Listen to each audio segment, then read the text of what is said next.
Hey salut Sushi, comment allez-vous? Moi je suis un peu nostalgique de mon vieux temps. Je repense à mes rêves d'enfant, et même s'ils n'ont pas été tout roses, je me demande bien qu'est-ce qui se passerait s'ils se réalisaient vraiment. Vous aussi? C'est nickel ça, j'ai ce qu'il vous faut avec 20th Century Boy. Et mon accent t'emmerde cordialement.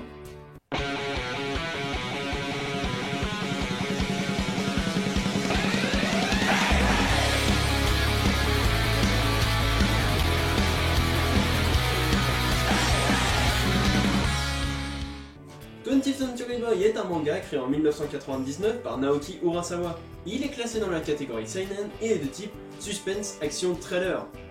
En France, c'est Panini Manga qui le publie et comporte au total 22 volumes. Non mais sérieux les gars, une image de Panini. Oh bravo, très original, quelle maturité!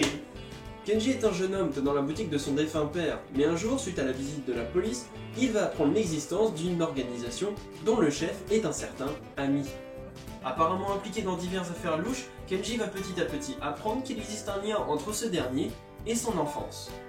C'est à ce moment qu'il croise la route d'un homme mourant, celui-ci affirmant qu'il est le seul à pouvoir sauver la Terre d'Ami.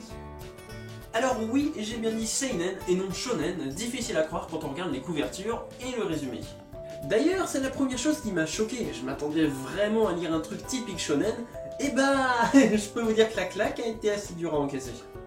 20th Century Boy est un manga qui m'a surpris du tout au tout. Comme d'hab, je me pose tranquille dans mon lit pour lire, et là BIM! Le manga il m'agresse, comme ça. Non mais où va le monde?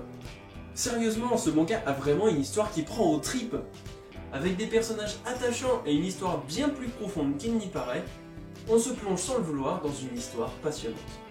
Ce qui pourrait être dur à suivre au début, c'est peut-être les différentes époques que l'on nous fait voir. 1969 quand nos protagonistes sont gosses, 1997 quand ils sont devenus adultes, et 2000 pour nous montrer le futur. Cela pourrait déranger au début, mais l'histoire est tellement prenante qu'on est là à essayer de ramasser toutes les pièces du puzzle qu'on peut pour essayer de savoir ce qui se passe vraiment. Difficile de parler de l'histoire sans révéler des moments clés de l'intrigue. Tout au long du manga, on va suivre la montée en puissance du mystérieux Ami, parallèlement à la lutte que mène la bande à Kenji.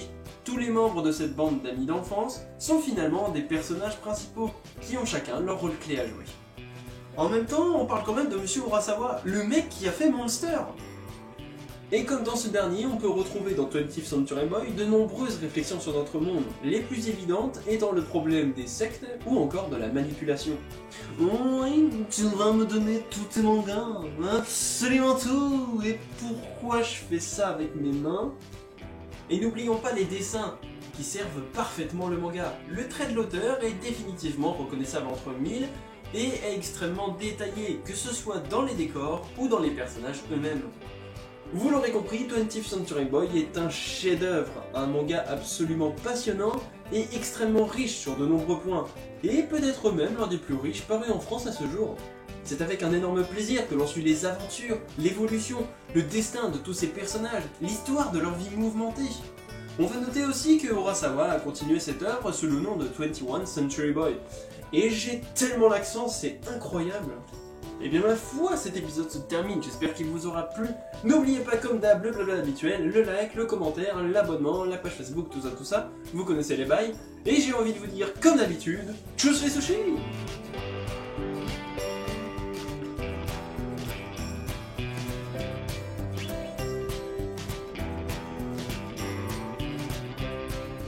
Quand on est gosse, on a tellement de rêves. Moi, par exemple, mon plus grand rêve, c'était de devenir un super vilain. Ouais. Et vous, c'était quoi vos rêves d'enfant?